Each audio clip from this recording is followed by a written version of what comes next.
Doctor గారు నమస్తే అండి. నమస్తే. ఎస్ డాక్టర్ గారు, డయాబెటీస్ ఇది పెద్ద సబ్జెక్టే కాదు, ఇది ఒక పెద్ద లైఫ్ స్టైల్ డిజార్డరే. సో మ్యాక్సిమం అందరి ఇళ్ళలో ఒక డయాబెటిక్ పేషెంట్ని అయితే చూస్తూ ఉన్నాము. ఎందుకు ఇంతలా డయాబెటీస్ అనేది వచ్చింది? డయాబెటీస్ అనేది అందరికీ తెలిసిందే, మీరు కూడా అదే చెప్పారు. It's a life style disease. So మన సెడెంటరీ లైఫ్ స్టైల్ వల్ల, లేదంటే మనం ఫిజికల్ ఇన్యాక్టివిటీ అని చెప్తాము, and high calorie food consumption వల్ల ఈ మధ్యకాలంలో ఎక్కువగా కనిపిస్తోంది. సో యంగ్ అడల్ట్స్, ఇదివరకు అంటే అబౌవ్ 40 వాళ్ళకి చెక్ చేసుకోమని చెప్పేవాళ్ళం. ఇప్పుడైతే లెస్ దాన్ 30 years నుంచి కూడా మనం షుగర్ టెస్ట్లు అన్నీ చేసుకోవాలని చెప్తున్నాము. కొద్దిమందికి రిస్క్ ఫ్యాక్టర్స్ ఎక్కువ ఉన్న వాళ్ళల్లో మనం అరౌండ్ 18 years నుంచే డయాబెటీస్ చెక్ చేసుకోమని చెప్తున్నాము. ఎలాంటి రిస్క్ ఫ్యాక్టర్స్? ఆల్రెడీ బరువు ఎక్కువ ఉన్నవాళ్ళు, సెడెంటరీ లైఫ్ స్టైల్ ఉన్నవాళ్ళు, స్మోకింగ్, ఆల్కహాల్ ఉన్నవాళ్ళు, ఫ్యామిలీ హిస్టరీ ఆఫ్ డయాబెటీస్ ఉన్నవాళ్ళు, ఇన్సులిన్ రెసిస్టెంట్ సైన్స్ అంటే నెక్ దగ్గర పిగ్మెంటేషన్, స్కిన్ ట్యాగ్స్ ఇలాంటి ఉన్నవాళ్ళు, ఆల్రెడీ హైపర్ టెన్షన్, డిస్లిపిడీమియా ఉన్నవాళ్ళు, వీళ్ళు ఇంకా అర్లీ ఏజ్ గ్రూప్ అంటే around 18 years, less than 18 years నుంచే షుగర్ టెస్టులు చేసుకుంటూ ఉండాలి. షుగర్ ఎందుకు వస్తుంది అంటే అసలు ప్రత్యేకంగా ఈ కారణం వల్ల వస్తుంది అని ఏమైనా ఉందా మ్యామ్? ఎస్, మనకి డయాబెటీస్లో ఏంటంటే టైప్ 1 డయాబెటీస్ అని అంటాము. అది వెరీ యంగ్ ఏజ్ గ్రూప్లో అంటే 4 to 6 years లోపే ఐడెంటిఫై అయిపోతుంది. వీళ్ళలో ఏంటంటే మనకి ప్యాంక్రియాస్ గ్లాండ్లోంచి ఇన్సులిన్ సెక్రీట్ అవుతుంది. మనం ఆహారం తిన్నప్పుడు గ్లూకోజ్ బ్లడ్లోకి వెళ్ళినప్పుడు ఈ ఇన్సులిన్ ప్యాంక్రియాస్ నుంచి సెక్రీట్ అయ్యి గ్లూకోజ్ని మిగతా సెల్స్ అంటే లివర్, మజిల్స్, ఫ్యాట్లోకి పంపిస్తుంది. ఈ టైప్ 1 డయాబెటీస్ ఉన్న వాళ్ళలో ఇన్సులిన్ డెఫిషియన్సీ ఉంటుంది, అంటే ఇన్సులిన్ ప్రొడక్షన్ సరిగ్గా ఉండదు. సో ఇన్సులిన్ లేకపోయేసరికి వాళ్ళు తిన్న ప్రతి మీల్ తర్వాత షుగర్ లెవెల్స్ బ్లడ్లోనే ఉండిపోతాయి అండ్ లెవెల్స్ పెరుగుతూ ఉంటాయి. సో ఇది టైప్ 1 డయాబెటీస్. ఇలాంటివి మనకి ఏంటంటే 4 to 6 years లోపే ఐడెంటిఫై అవుతుంది, లేదా అంటే pre puberty 10 to 14 years age గ్రూప్లో ఐడెంటిఫై అవుతుంది. కొన్నిసార్లు యంగ్ అడల్ట్స్లో కూడా టైప్ 1 డయాబెటీస్ వచ్చే అవకాశం ఉంటుంది. ఇది ఆటో ఇమ్యూన్ కండిషన్ లేదా జెనెటిక్ ప్రీడిస్పోజిషన్ ఉంది అని చెప్తాము. అంటే టైప్ 2 డయాబెటీస్ కూడా, టైప్ 2 డయాబెటీస్ జనరలీ ఏంటంటే relatively late in onset, adult onset, above 30 years 40 years ఉంటుంది. వెయిట్ ఎక్కువ ఉన్న వాళ్ళలోనూ, already comorbid conditions, risk factors ఎక్కువ ఉన్న వాళ్ళలో వచ్చే అవకాశం ఉంటుంది. దీని కాజ్ ఏంటి? ఇన్సులిన్ రెసిస్టెన్స్ అని చెప్తాం. మనం ఇలాగే ఆహారం తీసుకున్నప్పుడు షుగర్ బ్లడ్లో లెవెల్స్ పెరుగుతాయి. సో ఇన్సులిన్ ప్రొడ్యూస్ అవుతుంది. ఇన్సులిన్ వచ్చి ఈ మిగతా సెల్స్లోకి షుగర్ని పంపిస్తుంది. ఈ ఇన్సులిన్ రెసిస్టెన్స్ ఉన్న వాళ్ళలో ఏంటంటే మిగతా సెల్స్ సరిగ్గా గ్లూకోజ్ని తీసుకోలేవు. సో మన బాడీ ఏంటి, ఓహో షుగర్ ఇంకా శరీరంలో ఎక్కువగానే ఉందని చెప్పి ఇన్సులిన్ ప్రొడ్యూస్ చేస్తూనే ఉంటుంది. సో దీన్ని ఇన్సులిన్ రెసిస్టెన్స్ అని అంటాం. వీళ్ళలో షుగర్ లెవెల్స్ ఎక్కువ ఉంటాయి, ఇన్సులిన్ లెవెల్స్ ఎక్కువగానే ఉంటుంది. సో ఇది జనరలీ అగైన్ రిస్క్ ఫ్యాక్టర్స్ ఎక్కువ ఉన్న వాళ్ళలో ఎక్కువ ఉంటుంది. ఈ రీసెంట్ టైమ్స్లో మనం sedentary life style, over weight, obesity and habits వల్ల ఎక్కువ అవుతుంది ఇన్సులిన్ రెసిస్టెన్స్. సో అందుకే 30-40sలోనే వస్తుంది ఇది. ఎస్. ఇప్పుడు డయాబెటీస్ మీరు చెప్పిన లక్షణాలు కనిపించాయి అంటే వెంటనే టెస్టులు చేసుకోవాల్సిందేనా డాక్టర్ గారు? Yes, like I said, diabetes ఒక లక్షణాలు ఏంటంటే మనకి ఆకలి ఎక్కువ ఉంటుంది, దాహం ఎక్కువ ఉంటుంది, యూరిన్ ఎక్కువ వస్తూ ఉంటుంది, యూరినరీ ఇన్ఫెక్షన్స్ ఎక్కువ ఉంటాయి, ఏమైనా దెబ్బ తగిలితే తొందరగా మానదు, బ్లరింగ్ ఆఫ్ విజన్ అంటే విజన్ సరిగ్గా ఉండదు, frequent vaginal infections, urinary tract infections ఇలాంటివి ఎక్కువ ఉంటాయి. బాగా నీరసం ఉండడము, లేదంటే బాగా వెయిట్ లాస్ అవ్వడము, బాగా తిన్నా కూడా వెయిట్ లాస్ అవ్వడము, ఇలాంటి లక్షణాలు ఉంటాయి. ఇలాంటి లక్షణాలు ఉన్న వాళ్ళు డెఫినెట్లీ షుగర్ టెస్ట్ చేసుకోవాలి. లక్షణాలు లేకుండా కూడా మనం అందరూ 30 years దాటినప్పటి నుంచి షుగర్ టెస్ట్ చేసుకుంటూ ఉండాలి. ఇప్పుడు ఈ టైప్ 2 డయాబెటీస్ లక్షణాలు కనిపించినప్పుడు టెస్ట్ అంటే ఏముంటుంది అసలు? మనకి బ్లడ్ షుగర్ టెస్ట్ చేస్తామండి. ఫాస్టింగ్ శాంపిల్ తీసుకుంటాము, post lunch 2 hours after food sample తీసుకుంటాము, లేదంటే ర్యాండమ్ శాంపిల్ కూడా తీసుకుంటాము. దీంతో పాటు 3-month యావరేజ్ HbA1c లెవెల్స్ కూడా చెక్ చేయాల్సి ఉంటుంది. సో ఫాస్టింగ్ ఏంటంటే జనరలీ 8 to 10 hours ఫాస్టింగ్ తర్వాత శాంపిల్ తీసుకోవాలి. అందరూ ఏం చేస్తూ ఉంటారు, షుగర్ టెస్ట్ ఇచ్చే 1 week ముందు నుంచి, లేదంటే ఒక 2-3 days ముందు నుంచి పూర్తిగా ఫుడ్ తగ్గించేసి, షుగర్స్ తగ్గించేసి, వాళ్ళు రెగ్యులర్ తినే ఫుడ్ కన్నా 1/4 ఫుడ్ తిని టెస్టులు చేయించుకుంటూ ఉంటారు. సో ఇలాంటి వాళ్ళలో ఫాస్టింగ్, పోస్ట్ లంచ్ రిలేటివ్లీ నార్మల్గానే వస్తుంది. సో అందుకని ఓన్లీ ఫాస్టింగ్ మీద రిలై అవ్వము, డిపెండ్ అవ్వము. HbA1c 3 మంత్ యావరేజ్ కూడా చూస్తాం. సో మనకి 3 మంత్ యావరేజ్ నార్మల్ రేంజ్ ఏంటంటే లెస్ దాన్ 5.7, 5.7 to 6.4 ఉందంటే ప్రీ డయాబెటిక్ రేంజ్ అని చెప్తాం. అబౌవ్ 6.5 అంతా డయాబెటిక్ రేంజ్. అదే ఫాస్టింగ్ కూడా above 126 is diabetic range. Post lunch random blood sugars above 200 diabetic range. So ఇలా ఒకసారి డయాబెటీస్ వచ్చింది అంటే వెంటనే మందులు ఏం స్టార్ట్ చేయము. సో లైఫ్ స్టైల్ చేంజ్ అని చెప్తాము, డయట్ ఎక్సర్సైజ్ చెప్తాము, high calorie food junk food తగ్గించమని చెప్తాము, షుగర్ రిచ్ ఫుడ్ స్వీట్స్ ఇవి తగ్గించమని చెప్తాము, and basic exercise. So recommended exercise minimum 30 minutes చేయాలి 5 days a week, లేదా హోల్ వీక్ మొత్తానికి 150 minutes. ఇది బేసిక్ రికమెండెడ్ ఎక్సర్సైజ్. సో ఇవి చేసిన తర్వాత మళ్ళీ షుగర్ టెస్ట్ రిపీట్ చేస్తాం. బాగానే తగ్గుతోంది అంటే then yes we will not start medicines, but regular ఫాలోఅప్లో ఉండాల్సి ఉంటుంది. సో ప్రీ డయాబెటిక్ రేంజ్లో ఉన్న వాళ్ళు ఏంటంటే మనం 3 monthsకి ఒకసారి షుగర్ లెవెల్స్ చూసుకోవాలి. కంటిన్యూస్గా ప్రీ డయాబెటిక్ రేంజ్ ఉంది అంటే then if required then medicines కూడా స్టార్ట్ చేసే అవసరం పడుతుంది, depending on the patient and the symptoms. But first అయితే డైట్ ఎక్సర్సైజే చెప్తాం. దీనికి తగ్గకపోతేనే then will go for medications. Okay ma'am, అయితే ఈ ప్రీ డయాబెటిక్ కండిషన్ అనేది రివర్స్ అయిపోతుంది పూర్తిగా? ఎస్, ప్రీ డయాబెటిక్ కండిషన్ అందరికీ కాదు, కొద్ది మందిలో రివర్స్ అయ్యే అవకాశం ఉంటుంది. డైట్ ఎక్సర్సైజ్ ఫాలో అయ్యే వాళ్ళకి చాలా మందికి ప్రీ డయాబెటీస్ నుంచి నార్మల్ రేంజ్కి వచ్చిన వాళ్ళని చూసాము. ఇన్ఫ్యాక్ట్ డయాబెటీస్ ఉన్న వాళ్ళు కూడా అర్లీ డయాబెటీస్ HbA1c 7, 7.5 ఉన్న వాళ్ళు కూడా రివర్సిబుల్ అయిన వాళ్ళని చూసాము. బట్ వీళ్ళు ఏంటంటే ఒకసారి తగ్గింది కదా అని చెప్పి వదిలేయడానికి లేదు. ఫ్రీక్వెంట్గా షుగర్ టెస్ట్లు HbA1c లెవెల్స్ చెక్ చేసుకుంటూ ఉండాలి. So that you're always under constant monitoring. In case sugar levels పెరుగుతుందంటే ఇంకొంచెం డైట్ ఎక్సర్సైజ్ ప్రాపర్గా ఫాలోఅప్లో ఉండాలి. జనరల్గా షుగర్ వచ్చింది, టాబ్లెట్స్ ఇచ్చారు డాక్టర్ గారు అన్నప్పుడు ఎన్ని మంత్స్గా ఒకసారి ఫాలోఅప్ అనేది ఉంటుంది? అదే ఫస్ట్ షుగర్ వచ్చినప్పుడు? ఎస్, సో మనకి షుగర్ పేషెంట్ ఒక షుగర్ లెవెల్స్ బట్టి డిపెండ్ అయి ఉంటుందండి.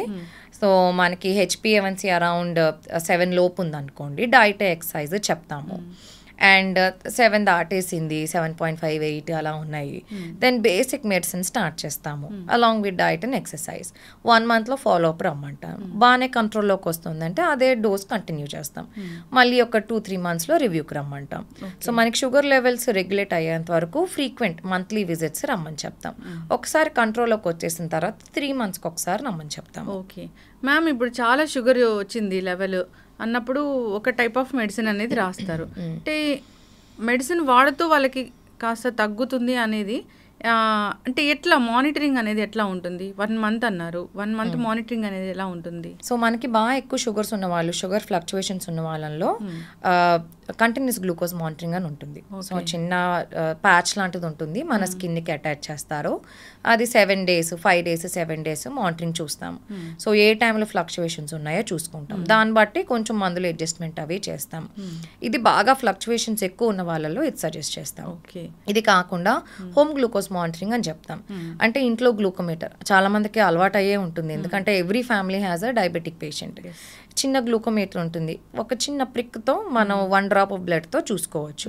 So weekly once fasting levels చూసుకుని మాకు 1 monthలో రమ్మని చెప్తాము. లేదు ఫ్లక్చువేషన్స్ ఇంకా ఎక్కువ ఉన్నాయంటే ఎవ్రీ 2 daysకి ఒకసారి, 3 daysకి ఒకసారి గ్లూకోమీటర్తో చూసుకుని చార్ట్లా మెయింటైన్ చేసుకుని ఫాలోఅప్ రమ్మని చెప్తాము. ఓకే, ఈ గ్లూకోమీటర్తో చెక్ చేసుకునేటప్పుడు చేసే తప్పులు ఏమైనా ఉంటాయా? సో మనం ఏంటంటే అన్నిసార్లు గ్లూకోమీటర్ యాక్యురేట్ వాల్యూ ఇవ్వదు. సో కొంచెం 5 to 10 ఇటు అటు అవుతూ ఉంటుంది, but that is okay. In case బాగా గ్రాస్ ఎర్రర్ చూపిస్తోంది అంటే మటుకు then regular lab sampling is recommended. Pre కానీ పోస్ట్ కానీ లంచ్ అని చెప్తారు కదా ఈ బ్లడ్ టెస్ట్ చేసుకునేది, అంటే అప్పుడు ఏం మిస్టేక్ చేస్తాం ఇంట్లో చేసుకునేటప్పుడు? అంటే తిన్న వెంటనే చేసుకోవడం అట్లా చేస్తే కనుక ఖచ్చితమైన వాల్యూస్ రావనేది ఏమైనా ఉంటుందా? ప్రెగ్నెన్సీలో ఇన్నిసార్లు ఫ్రీక్వెంట్ మానిటరింగ్ చెప్తాము. సో వాళ్ళకి ఏంటంటే because babies growth is dependent on that. So మనం బ్రేక్ఫాస్ట్ ముందు తర్వాత, లంచ్ ముందు తర్వాత, డిన్నర్ ముందు తర్వాత చెప్తాము. సో కొన్నిసార్లు ఏంటంటే ఆ 2 hour గ్యాప్ లేకుండా ఇంకా అర్లీగా చేసుకుంటారు, లేదా గ్యాప్ ఎక్కువ ఇచ్చి చేసుకుంటారు. ఇలాంటప్పుడు చిన్న చిన్న వేరియేషన్స్ వస్తాయి. ఫాలోఅప్ అసలు వెళ్ళని పరిస్థితి ఉంటుంది. అట్లాంటి వాళ్ళకి ఏం చెప్తారు? సో మందులు మొదలుపెట్టినప్పుడు మోస్ట్లీ 80-90% మంది ఒఫెండ్ అవుతారు. మీకు డయాబెటీస్ ఉందంటేనే వాళ్ళ కోపం వచ్చేస్తూ ఉంటుంది. ఎందుకు, నాకు నిన్నే ఒక పేషెంట్ వచ్చారు, షుగర్ ఉంది మీకు అంటే ఆయనకి కోపం వచ్చేసింది, నాకు షుగర్ ఉందని చెప్తారేంటి అని చెప్పి, నేను ఇంత ఫిట్గా ఉంటాను నాకు రావడం ఏంటి అని అంటారు. ఫస్ట్ డినైల్ స్టేజ్లో ఉంటారు. సో మేము బేసిక్లీ కూర్చుని కౌన్సిల్ చేసి ఎక్స్ప్లెయిన్ చేస్తాము, డైట్ లైఫ్ స్టైల్ మోడిఫికేషన్ చెప్తాం. చాలామంది ఫాలో అవుతారు, బట్ మా దగ్గరికి రారు మళ్ళీ. సో వాళ్ళు లోకల్గా టెస్ట్ చేసేసుకుని ఫాస్టింగ్ ఒకటి చూసుకుంటారు, తగ్గిపోయింది నాకు తగ్గిపోయింది అని చెప్పి వదిలేస్తారు. మళ్ళీ ఏంటి పేషెంట్ 2-3 ఇయర్స్ తర్వాత వస్తాడు, చూస్తే చాలా ఎక్కువ ఉంటుంది షుగర్ వాల్యూ. మీకు డయాబెటీస్ ఉందా అంటే అబ్బాయి నాకేం లేదండి అని చెప్తారు. లేదంటే డాక్టర్ మందులు రాసినా కూడా అవి హైడ్ చేస్తారు ముందు ప్రిస్క్రిప్షన్స్. సో వాళ్ళు ముందు ఏ మందులు వేసుకుంటున్నారో తెలియదు, సరిగ్గా చెప్పరు అండ్ సరిగ్గా వేసుకుంటున్నారో అది కూడా సరిగ్గా డీటెయిల్స్ ఇవ్వరు. బట్ ఎస్, ఇవి challenges in treatment. But follow up అయిన వాళ్ళకి మటుకు చాలా బెనిఫిట్ ఉంటుంది. సో మ్యామ్, జనరల్గా మీరు టాబ్లెట్స్ ప్రిస్క్రైబ్ చేస్తూ ఉంటారు, ఎప్పుడంటే ఫుడ్ తినే ముందు వేసుకోవాలి ఈ టాబ్లెట్స్ అని. చాలామంది అది మేము తట్టుకోలేకపోతున్నాము, ఫుడ్ తినే తర్వాత వేసుకుంటామని ఇలాంటి తప్పులు చేస్తూ ఉంటారు. అప్పుడు ఏం జరుగుతుంది జనరల్గా? ఇట్ ఈస్ ఓకే అండి. సో డయాబెటీస్ మెడిసిన్ మనం బిఫోర్ ఫుడ్ తీసుకుంటే ఆ షుగర్ అంటే మనం ఫుడ్ తిన్నప్పుడు బాడీలో షుగర్ స్పైక్ వస్తుంది. సో ఆ స్పైక్ వచ్చినప్పుడు ఆ డ్రగ్ యాక్ట్ చేస్తుంది అని చెప్పి కొన్ని డ్రగ్స్ ముందు వేసుకోమని చెప్తాం, కొన్ని డ్రగ్స్ స్పెసిఫిక్లీ ఆఫ్టర్ ఫుడ్ వేసుకోమని చెప్తాం, ఎందుకంటే వాటి యాక్షన్ కొంచెం ఫాస్ట్గా ఉంటుంది. సో రిలేటివ్లీ కొంచెం ఇటు అటు అయినా కూడా ఇట్ ఈస్ ఓకే. లేదు మరి ఫుడ్ తినేసిన 2 hours తర్వాత వేసుకుంటున్నాం మందులు అంటే దెన్ ఎస్, సరిగ్గా పనిచేయకపోవచ్చు. అయితే ఈ డయాబెటీస్ సంబంధించిన మందులు వాడినప్పుడు పేషెంట్స్ చాలా అంటే బరువు తగ్గిపోతూ ఉంటారు, చాలా సన్నబడిపోతూ ఉంటారు, మనం కొందరిలో చూస్తాము. ఇదేంటి? సో ఈ కొన్ని డ్రగ్స్కి వెయిట్ లాస్ సైడ్ ఎఫెక్ట్ ఉంటుందా అండి? ఇప్పుడు రీసెంట్గా ఒక వెయిట్ లాస్ డ్రగ్ అని చెప్తున్నాం, డయాబెటీస్ డ్రగ్ సెమాగ్లూటైడ్ అని. సో డ్రగ్ యొక్క సైడ్ ఎఫెక్ట్ అదేంటంటే ఆకలిని చంపేస్తుంది, మనం ఎక్కువ తినలేం. సో వాళ్ళు పేషెంట్స్ నార్మల్గా వాళ్ళు తీసుకునే ఫుడ్ కన్నా కూడా చాలా తక్కువ తింటారు, ఎందుకంటే దానివల్ల నాజియా, వామిటింగ్, బ్లోటింగ్ సెన్సేషన్ ఉంటుంది. సో దీనివల్ల ఎక్కువ ఫుడ్ కన్జ్యూమ్ చేయలేరు వాళ్ళు. సో దీనివల్ల వెయిట్ లాస్ అది కనిపిస్తూ ఉంటుంది. అయితే మ్యామ్, ఈ షుగర్ వచ్చిందంటే బీపీ కూడా వెంటనే వస్తుంది, ఈ 2 సిస్టర్ జబ్బులు అంటారు, అది ఎందుకు? బీపీ షుగర్ కో ఎగ్జిస్ట్ అవుతూ ఉంటాయి మెజారిటీ ఆఫ్ ద కేసెస్లో. డయాబెటీస్ వచ్చినప్పుడు రక్త కణాల్లో మార్పులు అవుతాయండి. సో ఈ బ్లడ్ వెజల్స్ అనేవి కొన్నిసార్లు స్టిఫ్ అవుతాయి, కొన్నిసార్లు నారో అవుతాయి, అంటే చిన్న అథెరోస్క్లెరోటిక్ ప్లేగ్ అని అంటాము. సో వీటి వల్ల బ్లడ్ వెజల్స్లో మార్పు జరుగుతుంది. బ్లడ్ వెజల్స్లో మార్పు జరిగినప్పుడు నార్మల్గా బ్లడ్ ప్రెషర్ అంటే ఏంటి, హార్ట్ బ్లడ్ని పుష్ చేస్తుంది బ్లడ్ వెజల్స్లోకి. సో అది ఏ ప్రెషర్తో పుష్ చేస్తుందో ఆ ప్రెషర్ని మనం సిస్టాలిక్ బ్లడ్ ప్రెషర్ అని అంటాం. సో ఈ రక్త కణాల మార్పు, ఆర్టరీస్లో మార్పు వచ్చినప్పుడు హార్ట్ ఇంకొంచెం ఎక్కువ ప్రెషర్తో పుష్ చేయాల్సి ఉంటుంది. సో నారో అయింది, రక్త కణం కొంచెం నారో అయింది, లేదంటే కొంచెం స్టిఫ్ అయింది, అప్పుడు దానికి ఎక్కువ ప్రెషర్ ఇస్తే కానీ బ్లడ్ సర్క్యులేషన్ సరిగ్గా ఉండదు. ఎస్, సో డయాబెటీస్ వల్ల మనకి బ్లడ్ వెజల్స్లో డ్యామేజ్, మార్పులు జరగడం వల్ల బీపీ పెరిగే అవకాశం ఉంటుంది. సో అప్పుడు ఆ రెండింటికి కలిపి మందులు వాడాల్సింది. ఇంట్లో అందరికీ షుగర్ మందులు ఉంటే బీపీ మందులు ఇంకో నెలలోనే వచ్చి చేరుతాయి. అందుకే మనం ఏం చెప్తామంటే డయాబెటీస్ వచ్చింది లేదంటే హైపర్ టెన్షన్ వచ్చింది అంటే ఆ డయాగ్నోస్ అయ్యే ముందే మనకి ఈ బ్లడ్ వెజల్ చేంజెస్ అవి జరిగిపోతూ ఉంటాయి, మనకు అది కళ్ళకు కనిపించదు. So hyper tension silent disease అని అంటాము. డయాబెటీస్ కూడా సగం మందికి ఏ రకమైన లక్షణాలు ఉండవు. సో వాళ్ళు టెస్ట్ చేసుకుని తెలిసేసరికి ఆల్రెడీ వాళ్ళకి లోపల డ్యామేజ్ అది జరిగిపోతూ ఉంటుంది. సో మిగతా కండిషన్స్ వచ్చే అవకాశం ఎక్కువ ఉంటుంది. షుగర్ వ్యాధి ఉంది, వాళ్ళు ఏమీ ఆహార నియమాలు పాటించట్లేదు, టాబ్లెట్స్ వేసుకొని వదిలేస్తూ ఉన్నారు. సో మిగతా ఆర్గాన్స్ మీద డ్యామేజ్ అంటే ఎలా ఉంటుంది ఇది? డయాబెటీస్లో మనము మైక్రోవాస్క్యులర్ కాంప్లికేషన్స్, మైక్రోవాస్క్యులర్ కాంప్లికేషన్స్ అని చెప్తాం. మైక్రోవాస్క్యులర్ అంటే పెద్ద బ్లడ్ వెసల్స్లో జరిగే ఇష్యూ.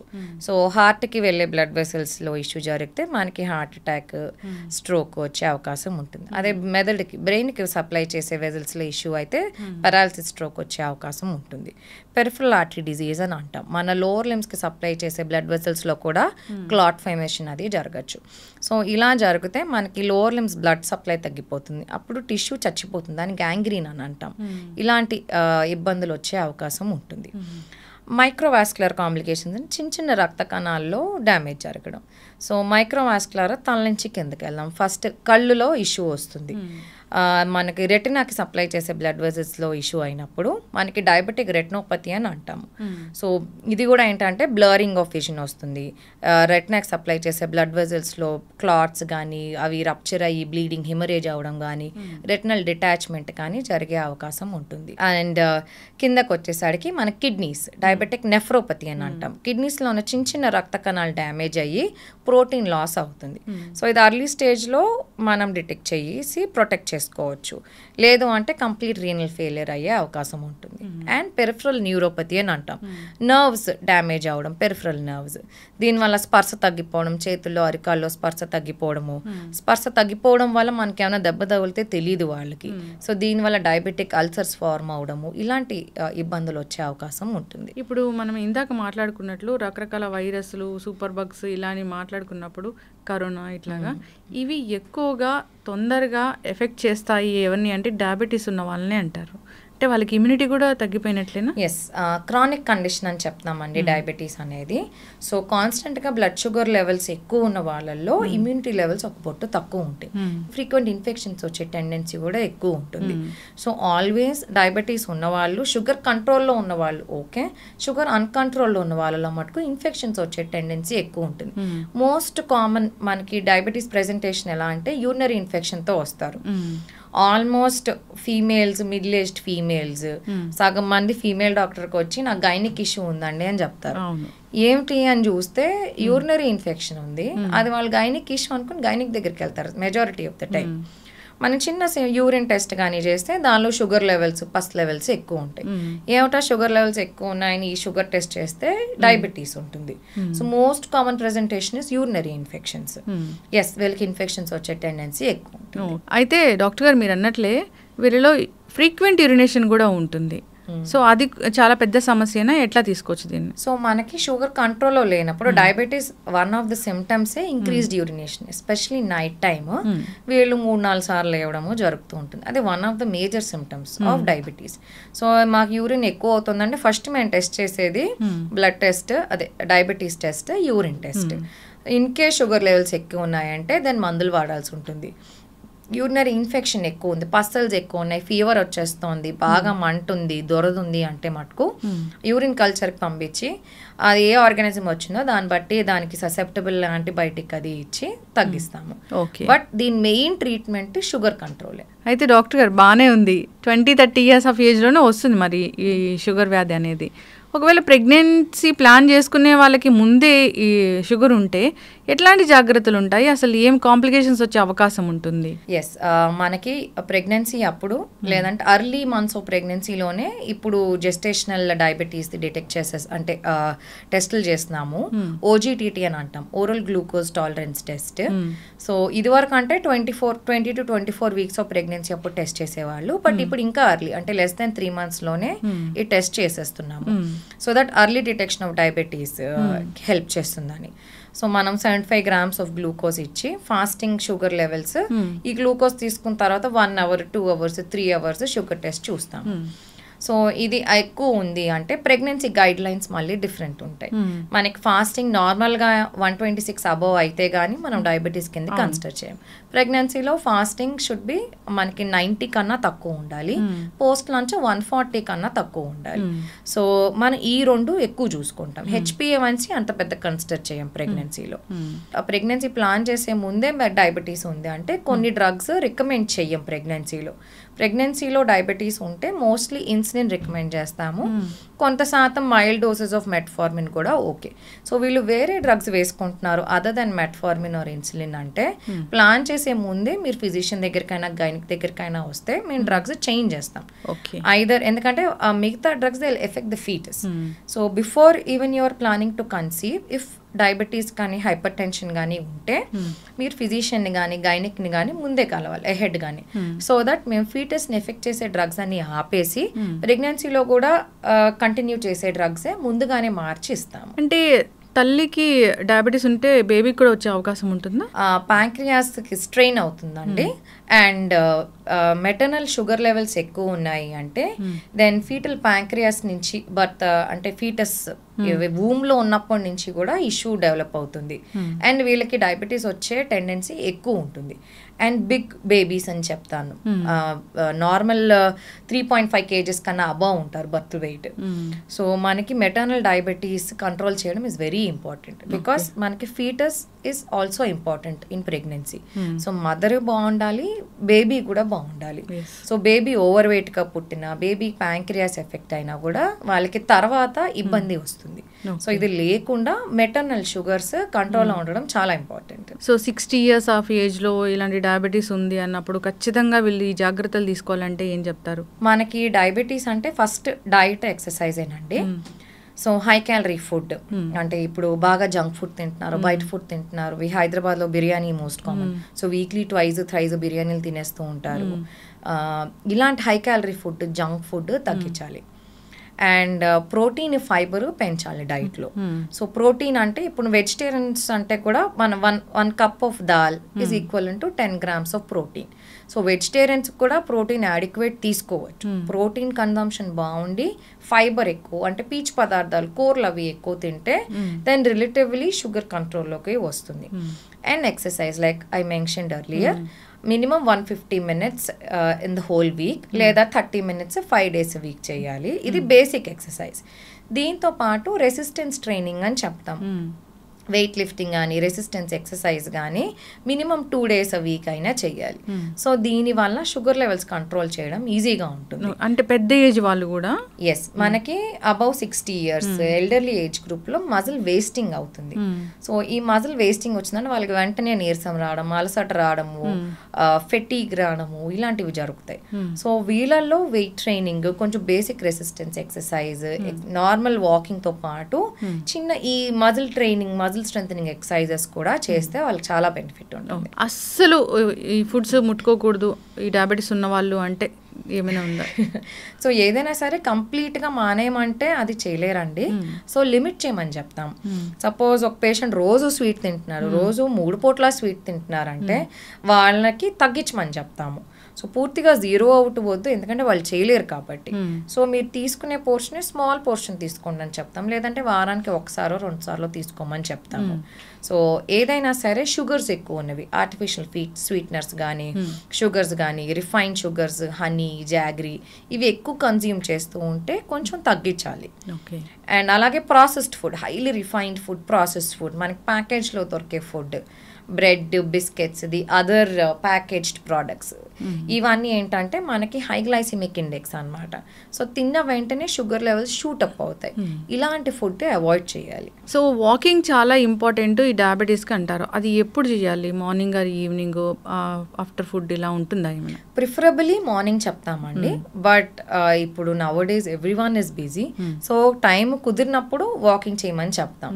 ఇమీడియట్లీ మీల్ తిన్న వెంటనే వాకింగ్ అయితే కొంచెం అవాయిడ్ చేయడం బెటర్.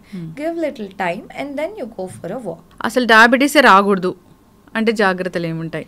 ఎస్, సో మనకి 30 years లైక్ 30 years నుంచి షుగర్ టెస్టులు చేసుకుంటూ ఉండాలి. అండ్ ఇంకా సిమ్టమ్స్ ఉన్న వాళ్ళు అర్లీగానే టెస్టులు చేసుకోవాలి. ఇన్ కేస్ డయాబెటీస్ లేదు మీ టెస్ట్లో, బట్ మీకు రిస్క్ ఫ్యాక్టర్స్ ఎక్కువ ఉన్నాయి, అంటే వెయిట్ ఎక్కువ ఉన్నారు, స్మోకింగ్, ఆల్కహాల్ ఉంది, అండ్ దెన్ ఫ్యామిలీ హిస్టరీ అది ఉంది, ఇవన్నీ రిస్క్ ఫ్యాక్టర్స్. సో షుగర్ లేకపోయినా కూడా మీకు రిస్క్ ఫ్యాక్టర్స్ ఉంటే మీకు ఫ్యూచర్లో డయాబెటీస్ వచ్చే టెండెన్సీ ఎక్కువ ఉంటుంది. సో వెయిట్ ఎక్కువ ఉన్న వాళ్ళు, ఓవర్ వెయిట్, ఒబీస్ ఉన్న వాళ్ళు నార్మల్ BMIలోకి రావాలి. సో డైట్, ఎక్సర్సైజ్ చేసి వెయిట్ రిడక్షన్ ప్లాన్ చేయాలి. అండ్ ఆల్రెడీ వచ్చిన వాళ్ళు అంటే ప్రీ డయాబెటిక్ రేంజ్లో ఉన్న వాళ్ళు కూడా diet, exercise and frequent sugar levels check చేసుకుని డయాబెటిక్ రేంజ్కి రాకుండా చూసుకోవాలి. ఓన్లీ డయాబెటీస్ ఉన్నవాళ్ళు కాంప్లికేషన్స్ రాకుండా, అంటే మన kidney damage, nerve damage, retina damage ఇలాంటివి రాకుండా ఫ్రీక్వెంట్గా మిగతా టెస్టులు అంటే kidney functioning test, retina I examination, మిగతావి రెగ్యులర్గా చేయించుకుంటూ ఉండాలి. ఆల్రెడీ మిగతా ఆర్గన్స్లో ఇష్యూ కూడా మొదలైన వాళ్ళు ఫర్దర్ ఫెయిలియర్ రాకుండా చూసుకోవాలి. వాళ్ళు ఇంకా కాన్స్టెంట్ ఫాలోఅప్లో ఉండాలి. ఎస్, ఖచ్చితంగా మనం జాగ్రత్తలు అయితే తీసుకోవాలని కోరుకుందాం. జనరల్గా డయాబెటీస్ ఉన్న వాళ్ళకి వచ్చే కాంప్లికేషన్స్ చాలానే ఉంటాయి. బికాస్ ఆఫ్ మీరు చెప్పినట్లు ఫాలోఅప్కి రాకపోవడము, మందులు అదే పనిగా వాడుతూ ఉండడము, కంటిన్యూస్గా ఒక 3 monthsకి రాస్తే 6 months వరకు వాడడము, సో మందులు స్కిప్ చేయడము, ఒక 2 రోజులకు ఒకసారి మందులు వేసుకునే వాళ్ళని కూడా మనం చూస్తూ ఉంటాము. వాళ్ళే డిసైడ్ అయిపోతూ ఉంటారు, నాకు షుగర్ డౌన్ అయిపోయింది సో నేను ఆపేయాలి ఇలాగా. అట్లా కాదు, డాక్టర్ ఏం చెప్తారో అది ఫాలో కావాలి. అది తగ్గించుకునే జబ్బు అయితే కాదు. సో జనరల్గా ఆహార నియమాలు పాటిస్తూ కంట్రోల్ చేసుకోవడమే. మీరు అన్నట్లు ప్రీ డయాబెటిక్ కండిషన్ ఏదైతే ఉందో దాన్ని అయితే రివర్స్ చేయొచ్చు, పూర్తి స్థాయిలో తగ్గించవచ్చు. అది కూడా మెయింటెనెన్స్ అనేది ఉండాలి, ఫాలోఅప్లోకి రావాలి. టైప్ 1 డయాబెటీస్ వచ్చిందంటే ఇంకా అది ఇన్సులిన్ మాత్రమే ఉంటుంది. జాగ్రత్తలు అయితే కంపల్సరీగా తీసుకోవాలి. సో ఓవరాల్గా ఇదొక ఆటో ఇమ్యూన్ డిజార్డర్ టైప్ 1 అనేది జెనెటికల్గా కూడా వస్తుంది. జాగ్రత్తలు తీసుకోవాలని కోరుకుందాం మేడం. చాలా చక్కటి ఇన్ఫర్మేషన్, ధన్యవాదాలు. Thank you.